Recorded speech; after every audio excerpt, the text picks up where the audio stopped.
Bonjour à tous, on s'intéresse aujourd'hui à des probabilités avec le sujet CCP, donc de 2024, filière PSI, avec un petit exercice, je pense que ça c'est la première partie, mais un exercice sur des probabilités avec des files d'attente, hein, avec pas mal de verbes aléatoires, c'est du classique, hein. Donc on va regarder ça, donc ici aujourd'hui on va faire les 6 premières questions, on verra après pour la suite. Donc on est sur des verbes aléatoires définis sur un même espace probabilisé, donc voilà. On s'intéresse à une file d'attente à un guichet. À l'instant 0, la file contient un client. Ça, important. On suppose à chaque instant K appartenant à n étoiles, donc K par 2, 1, 2, 3, etc. Il peut arriver au plus un nouveau client dans la file. On peut imaginer par exemple que K c'est en minutes, les premières minutes, deuxième minute, au bout de 3 minutes, au bout de 4 minutes, etc. Ensuite, on note xk, la variable aléatoire qui vaut 1 si un nouveau client arrive à l'instant K, et 0 sinon, donc ça c'est assez clair. X1 c'est donc, ça vaut 1 si quelqu'un arrive au bout de 1, donc peut-être une minute. X2 vaut 1 si quelqu'un arrive au bout de 2, et vaut 0 sinon. Donc ça, vous voyez, c'est des, ici, ça c'est des, ça va suivre des lois de Bernoulli, tout simple, hein. Succès, échec, voilà. On suppose que les xn, les xk, oui, voilà, c'est une suite de verbes aléatoires indépendantes, ça c'est important, et identiquement distribuées selon une loi de Bernoulli, de paramètres P, donc évidemment entre 0 et 1, ouvert. Voilà, donc ça c'est normal. On repère chaque client par un indice, donc il y a le client numéro 1, le client numéro 2, le client numéro 0, c'est celui qui est déjà là, N0, d'accord. Et ensuite, on rappelle la formule des fonctions génératrices, hein, quand vous l'avez oublié, ça veut dire qu'on va en avoir besoin dans cet exercice. Et on démarre tout de suite avec le temps d'arrivée du nème client. C'est-à-dire le client, donc, alors il faudra voir, hein, le client d'indice, alors c'est le nème, on va considérer que c'est d'indice n. Et donc on est parti. Question 1. On note T1, la variable aléatoire égale au temps écoulé entre le temps 0 et le temps où où arrive le client d'indice 1. D'accord. Donc on a compris T1, T2 c'est client d'indice 2, etc. Donc là on s'intéresse à la probabilité que T1, enfin que le client arrive à l'instant K. Voilà, il faut montrer, vous voyez que là on est sur une loi géométrique. Donc qu'est-ce qu'on doit dire? Donc déjà on va décrire l'événement T1 égale K. T1 égale K, ça veut dire quoi? Ça veut dire qu'avant l'instant K, personne n'est arrivé, et donc le premier client, donc après, enfin le client d'indice 1, c'est en fait le deuxième, parce qu'il y en a déjà un qui est dans la file, donc le client d'indice 1, eh bien il arrive, mais donc ça veut dire qu'il n'est pas arrivé avant. Donc ça veut dire que T1 égale K, c'est un événement qu'on va découper en plusieurs. Tout d'abord, il va y avoir donc, le premier événement, c'est-à-dire qu'on va mettre des parenthèses, ça simple, d'abord, eh bien, il n'est pas arrivé au bout de 1. Donc x1, parce que x, hein, vous voyez, x, ça décrit quoi les x? C'est 1 si un nouveau client arrive à l'instant K. Donc ça veut dire que si T1 arrive à K, il n'est pas arrivé à 1. Donc x1 est égal à 0. En même temps, x2 était aussi égal à 0, il n'est pas arrivé. Et voilà. Et donc l'idée, c'est que jusqu'à K-1, eh bien x vaut 0. Et après, qu'est-ce qui se passe? À l'instant K, il arrive. Donc xk vaut 1. Donc ça veut dire qu'ici, si on veut s'écrire ça, c'est l'intersection, donc une intersection finie, hein, pour i allant de 1 à k-1 des xi, voilà, inter événement xk égale 1. Pour calculer la probabilité, on a la probabilité d'intersection, vous voyez, et c'est là qu'on a besoin d'indépendance. Et c'est dit dans le texte, et là c'est important, on va le dire, il faut absolument le dire sur la copie, ça c'est une suite de variables aléatoires indépendantes. Donc, alors ici, on va le rappeler, les xk ici, donc k appartenant à l'étoile, c'est donc,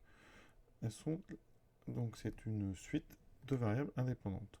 Suite de variables aléatoires indépendantes. Et il faut le dire à ce moment-là, parce que quand vous calculez P de T1 égale K, comme c'est une probabilité d'intersection, eh bien ça sera la somme des probabilités. D'accord, pardon, le produit des probabilités. Donc on aura P de x1 égale 0, fois P de x2 égale 0, etc., etc., jusqu'à P de xk-1 égale 0, fois P de xk égale 1. Ensuite, chaque variable aléatoire xk donc, suit une loi de Bernoulli. D'accord? avec ça qui est donc P de x1, c'est de l'échec, hein, et donc P de xk égale 1, c'est un succès. Donc P de x1 égale 0, c'est 1 moins P. Donc vous avez ici, donc si je mets avec le produit, donc ça sera le produit, hein, l'intersection s'est transformée en produit de i égale 1 à i moins 1, de quoi? Mais chaque ici événement égal à 0, eh bien c'est 1 moins P, voilà, multiplié par le succès qui est juste de P. C'est un produit, ici, c'est constant, c'est donc 1 moins P puissance, le nombre de facteurs, puissance, pardon, c'est pas i moins 1 ici, c'est k, je dis des bêtises, donc k moins 1. Voilà, donc 1 moins P puissance K moins 1 fois P. Et c'est ce qu'on nous demande, donc c'est parfait, hein, pour tout cas évidemment appartenant à n étoiles. Voilà, donc je répète, on décrit bien l'événement avec des intersections. Ici on a une intersection donc finie. Xk c'est une suite de variables aléatoires indépendantes. Donc le produit de l'intersection, enfin la probabilité de l'intersection, c'est le produit des probabilités. Voilà, et donc une question de fait. Deuxième question. Là, on va passer sur un autre type d'événement. Donc c'est toujours le TI, mais l'événement A, c'est donc aucun nouveau client n'arrive dans la file. Et on vous demande d'exprimer la probabilité, enfin A déjà, en fonction des événements T1 égale à K. Donc, ça veut dire que si aucun nouveau client n'est arrivé, alors T1, c'est donc l'indice, c'est donc le temps où arrive le client d'indice 1, ça veut dire que le client d'indice 1 n'arrive jamais. D'accord? Donc, ça veut dire quoi? Que T1 ne vaut jamais ni K ni K plus 1, T1 ne prend en fait aucune valeur, puisque ça n'arrive jamais. Donc ça veut dire que l'événement A, on va le découper en une intersection. Alors, ça veut dire qu'ici, hein, l'événement qui m'intéresse, ça sera l'événement T1 égale K, et je veux le contraire, je veux que ça n'arrive pas. Donc en fait, T1 différent de K, si vous préférez, avec K qui varie de l'instant 1 jusqu'à l'instant plus l'infini. Voilà. Ça veut dire qu'ici, on a K égale 1, et on a donc le complémentaire de T1 égale K. Voilà. Et donc, il faut calculer la probabilité après de A. Mais attention, les variables aléatoires, donc, enfin, ces événements-là, hein, on ne peut pas faire, c'est pas comme ce qu'on vient de faire. Il n'y a pas d'indépendance là. Hein. Il ne faut pas justifier ça comme ça. Il faut faire autrement. Et maintenant, on va utiliser les lois de Morgan. L'intersection des contraires, c'est le contraire de l'union. D'accord? Important. Ça veut dire que si vous avez donc A bar inter B, si j'en prends que 2, ça on sait que c'est le contraire de A union B. C'est très important, parce que ça veut dire qu'ici, c'est valable aussi pour une liste dénombrable. Donc là, on peut l'utiliser. Ça veut dire qu'on va transformer ça en l'union de K égale 1 à plus l'infini des T1 égale à K. C'est un contraire, et maintenant on va pouvoir facilement passer aux probabilités. Donc la probabilité de A, par l'intersection, j'aurais pas pu, parce qu'il n'y a pas d'histoire d'indépendance. Hein. Il n'y a pas le produit, la probabilité de l'intersection, c'est le produit des probas. Ça ne marche pas toujours. Il faut vraiment de l'indépendance, il faut des choses comme ça. Et là, vous ne pouvez pas. Donc, l'idée, c'est que là, on passe par le contraire. Donc, c'est-à-dire que ça, c'est 1 moins P de l'union pour K en 2 à l'infini des événements T1 égale K. Mais T1 égale K, et T1 égale K plus 1, T1 égale plus 2, tout ça, eh bien, c'est disjoint. Donc, ça, c'est une union disjointe. Union disjointe. C'est l'union qui est au singulier. Union donc disjointe, ça veut dire que ça, c'est 1 moins la somme de chacune des probabilités. C'est l'intérêt d'avoir justement mis l'union de choses disjointes. Voilà, ça veut dire qu'après, vous pouvez séparer. Maintenant, donc ici, la P de T1 égale K, ça vaut combien? Eh bien, c'est la question 1. On est revenu à la question 1. Ça fait 1 moins P, donc pardon, il y a une somme, je dis des bêtises. Donc c'est la somme pour K allant de 1 à plus l'infini des 1 moins P puissance K moins 1 fois P. Et on va calculer cette somme. Alors, cette somme, qu'est-ce qu'on fait? On peut factoriser par P déjà, puisque c'est 1. Vous avez la somme de K égale 1 à plus l'infini des 1 moins P puissance K moins 1. Donc ça, 1 moins P, c'est une constante. On va faire un petit décalage d'indice. Hein. La somme pour K allant de 1 à plus l'infini des 1 moins P puissance K moins 1. Donc c'est en décalant, c'est la somme de k égale 0 à plus l'infini d1 moins p puissance k. Et donc c'est une série géométrique. 1 moins p, bah, c'est plus petit que 1, c'est même entre 0 et 1. Donc il n'y a pas de problème. Donc ça, eh bien ça va converger. 1 moins p est donc entre 0 et 1, puisque p n'est pas égal à 0 ni 1, d'accord. Donc ça fait du 1 sur 1 moins p, classique somme géométrique. Et donc ça fait 1 sur p. Donc là, j'obtiens 1 moins p fois 1 sur p. Ça fait 1 moins 1, ça fait 0. Donc p de a est égal à 0. Et donc là, on a un événement, donc probabilité nulle, donc un événement presque nul. D'accord. Ça veut dire que ben, on est presque sûr qu'un client, eh bien, au moins, arrivera dans la file à un certain instant k appartenant à 0. Maintenant, Q3, rayon de convergence de la fonction génératrice. Donc ici, nous, on est sur la variable T1. T1 de notre univers, c'est donc les valeurs prises, eh bien, c'est n étoiles. Donc la série va commencer à 1. On va quand même regarder donc ici, pour qu'elle converge, il faut que n plus 1 sur n, on a une petite série à terme positif. Et donc on va regarder n plus 1 sur n. Quelle est cette limite? Donc on a la probabilité que T1 soit égal à k plus 1. Je regarde ceci par T1 égale à k. Donc comme j'ai tout ce qu'il faut, ça fait 1 moins p k fois p. Et ici, 1 moins p k moins 1 fois p. On simplifie, il reste 1 moins p. Donc ça veut dire que le rayon de convergence, ça sera 1 sur 1 moins p. Conclusion. Eh bien ça veut dire que pour tout t, donc en valeur absolue plus petit que 1 sur 1 moins p, eh bien la série génératrice, eh bien, elle va converger et elle donnera la somme pour k allant de 1 à plus l'infini dp de t1. On va tout écrire, p de t1 égale k, tk. Donc ça fait la somme pour k égale 1 plus l'infini des 1 moins p k moins 1 p tk. On va alors ici, on décale à l'indice. Donc je vais peut-être le décaler tout de suite. Par contre, je sors le p qui traîne ici. Donc j'aurai de 0 à plus l'infini. Donc la puissance ici va démarrer à 0, donc ça sera k. Et on aura t ici, donc k plus 1. Donc je vais sortir un t devant pour avoir une puissance k partout. Donc ça veut dire j'aurai p fois t devant. Somme pour k allant de 0 à plus l'infini.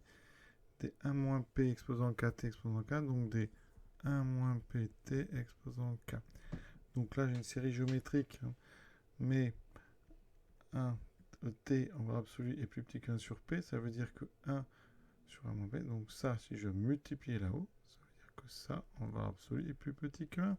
Donc cette série-là, elle converge, évidemment, et ça, elle converge vers une limite qu'on connaît, qui est 1 sur 1 moins p fois t, parce que la somme des xn, elle vaut 1 sur 1 moins x, pour toute valeur absolue de x, plus petit que 1. Donc là, on regarde, ça donne quoi? Donc en haut, P de T, en bas, donc 1 moins, est-ce que ça fait quelque chose? J'ai 1 moins T, plus P de T, non, il n'y a rien qui se simplifie. Donc on va le laisser peut-être avec ce qu'il y avait au début. Donc PT sur 1 moins P fois T. Et on a terminé cette question 3. Et avant d'aller plus loin, je me rends compte ici j'ai mis X, mais ici c'était T, bien sûr. Donc question 4, en déduire l'espérance à variance de t. Donc là, on a des formules. Quand le rayon est plus grand que 1, donc ici le rayon c'est 1 sur 1 moins p, donc convergence là 1 moins p, donc c'est plus grand que 1, effectivement 1 moins p est plus petit que 1, tout ça c'est positif, donc c'est bon, c'est bien plus grand que 1. Donc ça veut dire qu'on a une propriété très simple qui dit que, eh bien, l'espérance de t1, c'est donc la dérivée de la fonction donc génératrice appliquée en 1. Alors, j'ai évidemment dérivable, donc je dérive par rapport à t. Donc j'ai du u sur v. Donc up fois ce qu'il y a dessous, moins la dérivée du dessous multiplié par p fois t. Donc dessous, si je développe, ça fait 1. Donc ici, bah, j'ai ce coefficient, il me reste donc fois moins 1 moins t, donc ça fera plus ça fois 1 moins p sur 1 moins p de t au carré. J'évalue ça en 1. Donc dessous, ça fait 1 moins 1 plus p, ça fera p carré. En haut, donc j'ai p fois p plus p fois 1 moins p. Donc le dessous, ça me donne du p carré. En haut, p carré plus p moins p carré, ça me fait p sur p carré, ça fait 1 sur p. Donc ça veut dire que je viens de trouver l'espérance de T1, c'est 1 sur p. Maintenant, la variance, donc ça aussi un départ classique. Koenig-Huygens, variance de T1, c'est donc l'espérance de T1 carré moins l'espérance de T1 au carré, qu'on connaît déjà, donc j'ai ceci. Donc j'en viens à devoir calculer l'espérance de T1 au carré.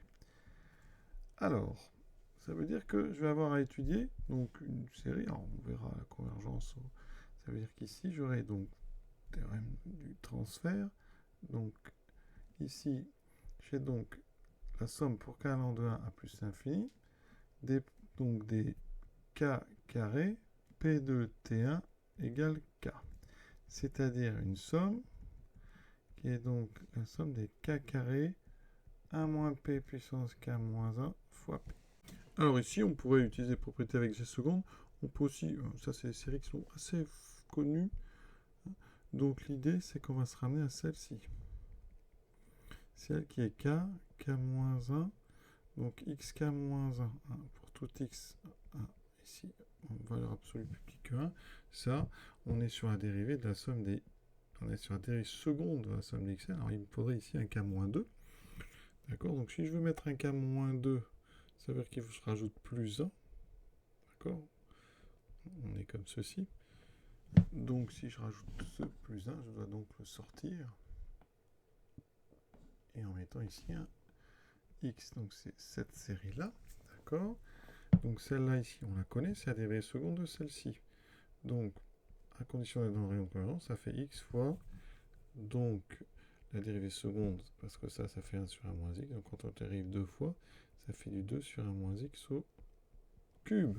Donc ça veut dire que quand je remplace x par 1 moins p qui est bien dans le rayon de convergence, cette somme ici, des k, k-1, 1 moins p, k-2, eh bien elle vaut, donc je remplace par ici 1 moins p, 2 fois moins p sur 1 moins p, ça fait p, 2 au cube, p au cube. Voilà. Et là on a quelque chose que cette série, vous voyez, là j'ai k carré, moi ici, j'ai transformé légèrement. Ici j'ai k carré moins k, donc ça veut dire que ça, c'est celle-ci plus la même avec juste un coefficient k, qui est exactement l'espérance. Donc ça veut dire que là on sépare en deux. Cette somme des k, k-1, qui on vient de le calculer, qui est 2 fois 1 moins p sur p au cube. Voilà. Alors une petite chose qui n'y était pas, c'est ce p ici, donc je le remets là-haut. Voilà, on simplifiera après. Plus, donc la deuxième série, qui est en fait 1 sur p. Voilà, et donc là on va mettre au même dénominateur, donc déjà je simplifie, on a p carré, ici j'aurai p sur p carré, même dénominateur, p carré, il me reste 2 moins 2p plus p, c'est-à-dire 2 moins p sur p carré. Voilà l'espérance de T2, 2 moins p sur p carré. Et donc avec mon Huygens ici, ça fait donc 2 moins p sur p carré moins 1 sur p carré. Donc on met au même dénominateur, 2 moins p moins 1, ça fait 1 moins p sur p carré. Voilà donc l'espérance et la variance. Alors on peut aussi utiliser le cours. La variance de T1, c'est quand la série ici, quand la fonction matrice est dérivée deux fois, ben c'est g seconde en 1, plus la dérivée première en 1, moins la dérivée première au carré en 1. Donc la dérivée première, on l'a dit, c'est l'espérance. Il reste donc 1 sur p moins 1 sur p carré. Il faut calculer donc la dérivée seconde. Donc je regarde en haut, je vais simplifier un petit peu parce que c'est pas si évident que ça à dériver. Donc qu'est-ce qui me reste en haut? Donc j'ai p, on peut factoriser par p. Donc il me reste à 1 moins t plus p de t. J'ai factorisé par p, donc il me restera plus t moins t fois p. Donc ça se simplifie, ça aussi, ça aussi. Ah, mais il ne me reste pas grand-chose. Il me reste uniquement ceci. Donc à dériver 2 fois, ça va être plus simple que je pensais. Donc je dérive une deuxième fois. G seconde de t1 de t. Donc, ben, ça c'est facile. C'est plus simple que c'est du 1 sur le cube. Donc ça veut dire que j'aurai ici 1 moins p de t au cube. Et donc cette dérivée, c'est du 1 sur u carré. Donc moins 2 de ce qu'il y avait déjà fois la dérivée de ce qu'il y a dedans. Donc dedans, je le dérive, il y a encore un moins, ça fera plus. Et j'ai 1 moins p. Voilà, et j'applique ça en 1. G seconde en 1. C'est donc 2 fois p fois 1 moins p sur, ici ça, on a vu ça faisait p à l'intérieur, p au cube. Donc il reste 2 fois 1 moins p sur p carré. 2 fois 1 moins p sur p carré. On met tout au même dénominateur p carré, il me reste 2 moins 2p plus p moins 1. Alors j'espère que ça va marcher. Donc il me reste 2, donc 1 moins p. Et j'avais trouvé, je l'ai effacé. Donc elle est où cette variance? Et effectivement, c'est ce qu'on avait trouvé. Voilà. Donc finalement, avec un, si j'avais été jusqu'au bout de G', peut-être j'aurais été tenté de dériver tout de suite 2 fois. Ça va plus vite que faire mes transformations de série. Donc c'est à vous de voir. Mais effectivement, je crois que c'est beaucoup mieux de faire comme ça. Ça va plus vite. Donc maintenant, on avait fait T1, maintenant on fait Tn. C'est Tn. C'est donc la variatoire qui donne le temps écoulé entre l'arrivée du client d'indice n-1 et le client d'indice n. Vous voyez, comme T1, c'était le temps d'arrivée entre le client d'indice 0 et le client d'indice 1. On admet que les variatoires sont indépendantes et de même loi. D'accord? Ça veut dire que ici, si vous voulez calculer P de Tn, donc égal K, c'est exactement comme pour T1. Hein. D'accord? Donc vous aurez du 1 moins P puissance K moins 1 fois P. Puisque vous aurez en fait K échec, donc K fois des gens, K fois le 1 moins P, il n'y a pas de client qui arrive.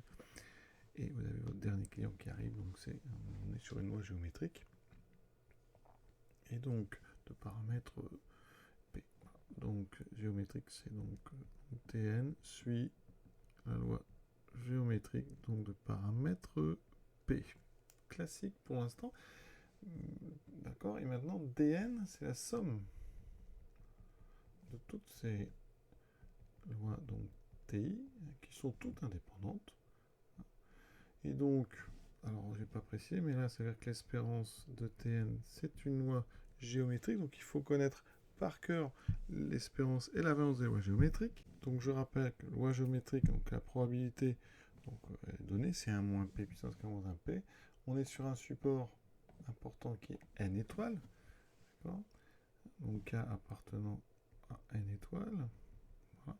L'espérance, c'est tout simplement, c'est simple à se rappeler, c'est l'inverse du paramètre. Voilà. Et la variance, c'est un petit peu plus compliqué, c'est 1 moins p sur p carré. Voilà. Donc déjà, l'espérance de Dn par linéarité, c'est la somme pour i allant de 1 à n des espérances des ti qui sont toutes égales à 1 sur p. Voilà. Et donc, ça fait n fois 1 sur p qu'on écrira n sur p. Voilà. Pour la variance de, pas d, de dn, la variance de dn, donc ici les variables sont indépendantes, donc là c'est important de le dire à ce moment-là, indépendance, et bien c'est la somme, donc pour y allant de 1 à n, des variances des ti. Et donc ça veut dire que c'est n fois, c'est comme ça, c'est toutes les mêmes, n fois 1 moins p sur p carré. Donc n fois 1 moins p sur p carré. Voilà. Et maintenant la fonction génératrice. Donc la fonction génératrice, on va l'appeler g donc de t, c'est g de dn, qu'il ne me faut pas tn, g de dn. Alors ça veut dire qu'ici il faut calculer la probabilité que dn soit égal à k. Mais il faut aussi se rappeler que les propriétés des fonctions génératrices, c'est sur l'indépendance. Quand on a une somme, eh bien, ici, encore une fois, encore l'indépendance. Eh bien, ici, j'ai oublié de mettre la variable, c'est t. Eh bien, ça, c'est le produit des fonctions génératrices. D'accord? Ça veut dire que ça, c'est le produit pour i allant de 1 à n des génératrices des ti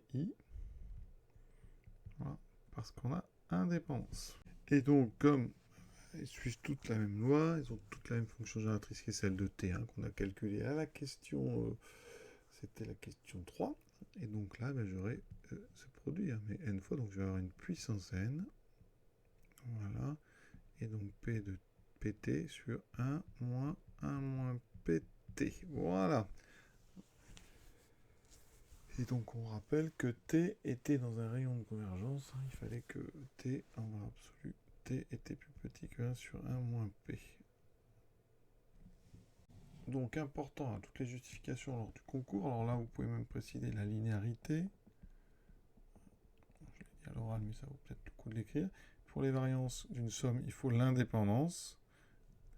Et pareil, pour utiliser donc la fonction génératrice d'une somme, c'est le produit des fonctions génératrices quand il y a indépendance. Voilà, et c'est ce qu'on utilise ici. Comme ça, on utilise la réponse à la question 3. Et maintenant, on arrive à la question 6. Donc évidemment, le but est de trouver la loi de probabilité de Dn, vous voyez. Hein, et donc, on va essayer de bien développer ça en série entière. Donc ici, on vous aide un peu. Rappelez le développement en série entière de 1 plus x puissance 1 au voisinage de x pour alpha appartenant à R. Ben oui, c'est-à-dire qu'ici, on va ramener ça à 1. Ici, je pense qu'on va remonter ça pour faire du moins 1. Donc, le développement en série entière de 1 plus x puissance alpha. Donc, rayon de convergence, on connaît, c'est 1. Et donc ça, c'est à connaître, on va dire par cœur, c'est d'une somme. Donc, pour k allant de 0 à plus l'infini. Alors, il y a une division un peu pas évidente, c'est alpha, alpha moins 1. C'est un produit qui va jusqu'à alpha moins k plus 1. Divisé ici par k factoriel. Il faut se rappeler qu'en haut, on a autant de facteurs que là, enfin que le nombre qui est là, donc il y a k facteurs. Donc c'est pour ça que vous devez aller de 1 jusqu'à k. Donc là, on va de 1 jusqu'à k moins 1. C'est pour ça qu'à celui-là, ça ferait bien k. Et ici, bien sûr, on n'oublie pas, parce que c'est une série donc entière, il faut x puissance k. Voilà. Donc, on va utiliser cet indice. On va séparer ça en deux. Hein. P, t puissance n, ça c'est parfait. On rentrera à la fin. Et on a donc ici 1 moins p de t à la puissance n. Donc l'idée, effectivement, c'est d'appliquer ça. Donc pour x égale moins 1 moins p de t. Voilà. Et là, évidemment, il faut regarder, hein, effectivement, hein, le valeur absolue de 1 moins p de t, est-ce que c'est plus petit que 1? Ben oui, parce que ça veut dire que ça fait valeur absolue de t plus petit que 1 sur 1 moins p, qui est positif, donc je peux enlever valeur absolue, donc c'est bon.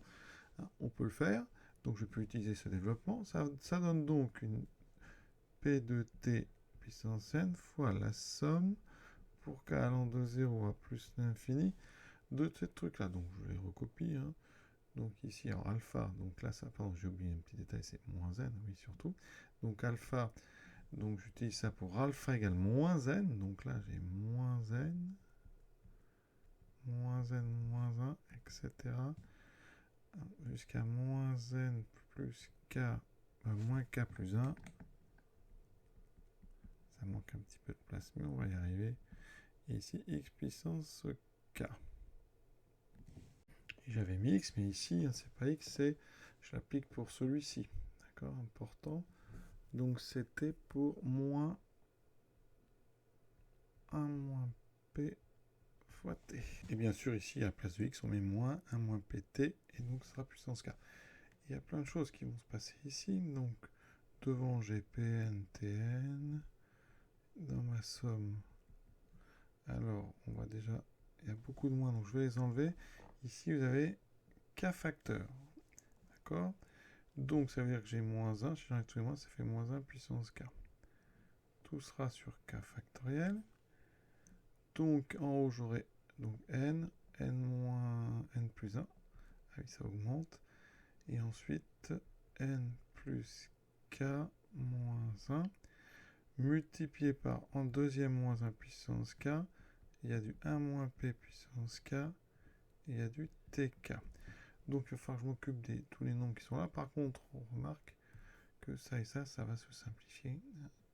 Ça fera moins 1 puissance 2k. Donc, qu'est-ce qui reste? Donc, ici, alors, on verra après pour le Pn, mais je rentrerai à la fin. Je pense le Tn aussi. Voilà, c'est loin d'être évident cette chose-là. Donc, les moins 1 puissance 4 disparaissent.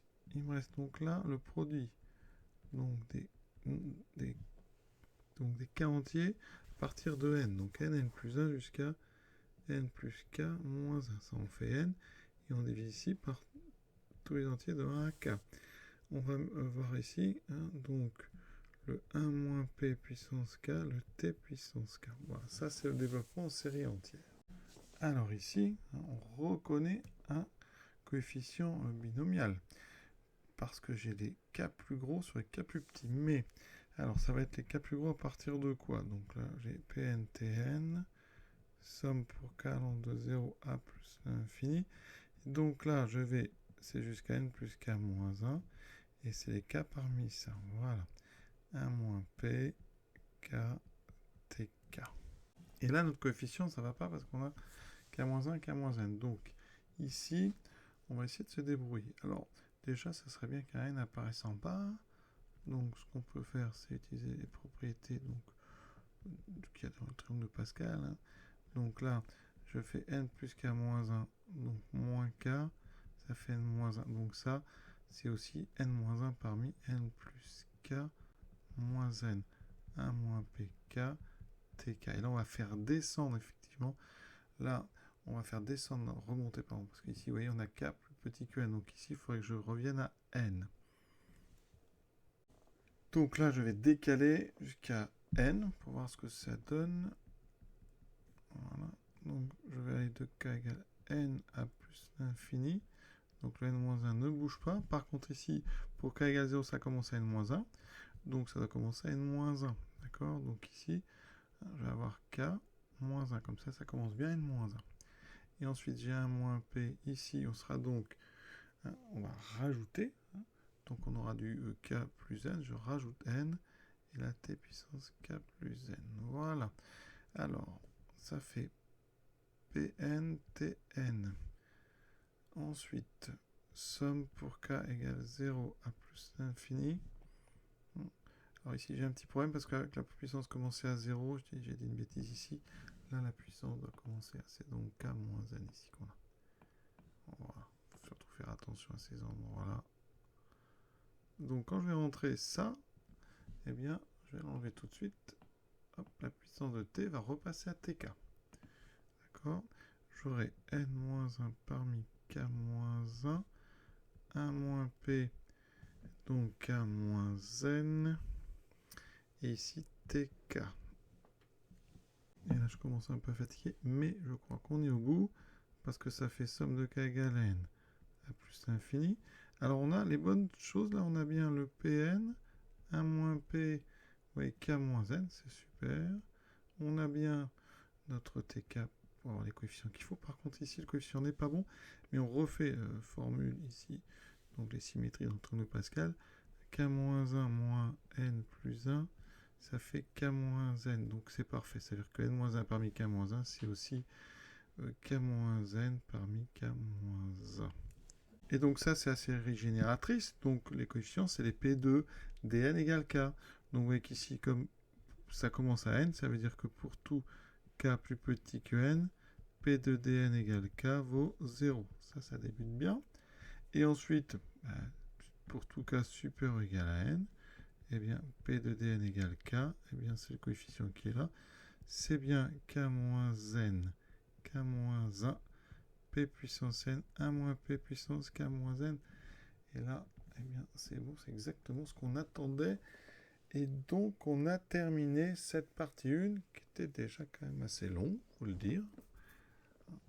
Techniquement, on va dire accessible, mais il y a quand même beaucoup de travail. Voilà. On va dire que ça démarre bien. À très bientôt.